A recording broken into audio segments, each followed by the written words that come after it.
TST and VISI present Reverse Engineering, a new functionality to VISI 2019 R1. Welcome. I will be showcasing VISI's reverse engineering features to show how quick and simple generating surface data from point clouds can be. VISI is broken down into four main steps. The first step is importing or scanning directly into VISI the point cloud data. You can only scan directly into VISI if you have a hexagon roamer arm.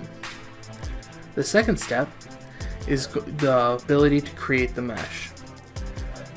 These commands can all be used in conjunction as separately or as one command using the one-click mesh. The third step is our mesh modification. With these groups of commands, we can then modify our mesh to get it ready to become a surface. The final step is to actually create the surface for this mesh. The point cloud data I currently have on my screen is a scan we took during the 2016 R2 rollouts.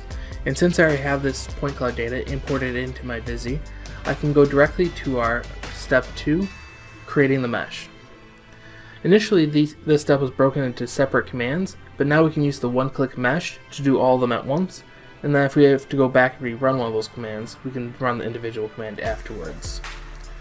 And as quick as that, we can generate a quick, clean mesh, and then from here, we can go into step 3, modifying this mesh. The main thing we want to do here is modify this internal hole so that it's not an odd number, it's a nominal radius size.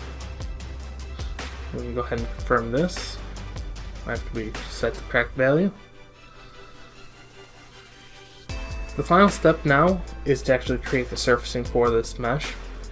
There are individual commands, but just like with the mesh creation, there's the one-click surface command.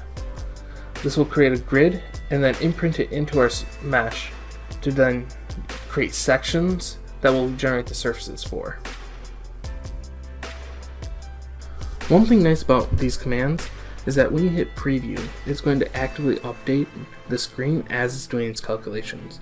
This way you know the total number of surfaces it's tried up to this point and how many it's actually succeeded in creating. That way you know if it skipped any. You're also not left thinking, is this stuck or is it still running? Because you actually can see it updating as it goes along. This total surface calculation takes about a minute and a half, so I'm going to skip ahead. After hiding the mesh, we are able to see the surfaces we just generated. As you can see, we have the sections for where we imprinted the lines, and each square of mesh is fairly clean. We just need to unite it, and then we're done. And there we go. Now that we have seen how easy it is to create a surface, let's backtrack a bit and go through some of the commands that are often used after generating a mesh model so that we can create better surfaces.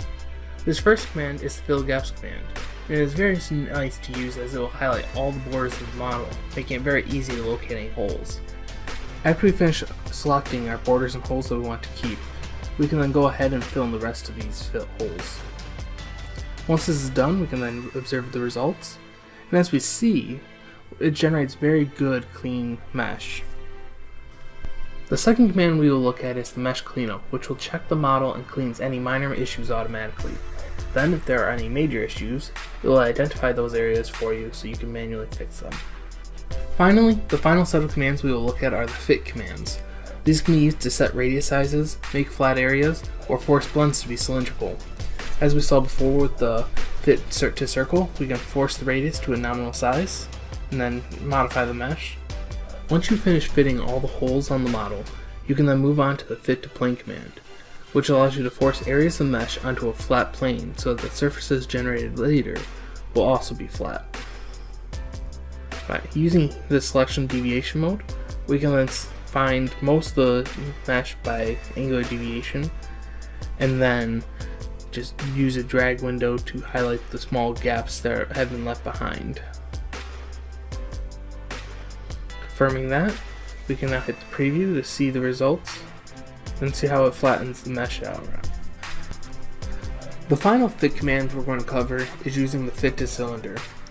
What this does is it forces blends to take a cylindrical shape, evening out the radius in that area. So as we can see here, we can hit preview, And you can see that mesh get cleaned up in that radius. Another useful command we will want to run occasionally during step 3 is our alignment. This will orientate our mesh with our 3D solid data. This command can also be used with other meshes and other point clouds to align them with each other. And as simple as this, we have our scanned data and the orientation of our 3D solid. We can then run our analysis compare command to check for any deviations. In VISI, there are two main ways of generating the surface data from the mesh. The first one, which we already saw, involved in printing a grid onto the mesh and then creating a surface from the sections. The other way is by color recognition. VISI can identify a colored area that is generated by running a curvature or draft analysis, and then generating surfaces based off of those colored regions. When generating a surface, we're able to select the individual mesh faces to generate a single surface. Thank you for watching. Please like and subscribe for more videos. You can contact us at 248-922-9293 or visit our website www.tst-software.com.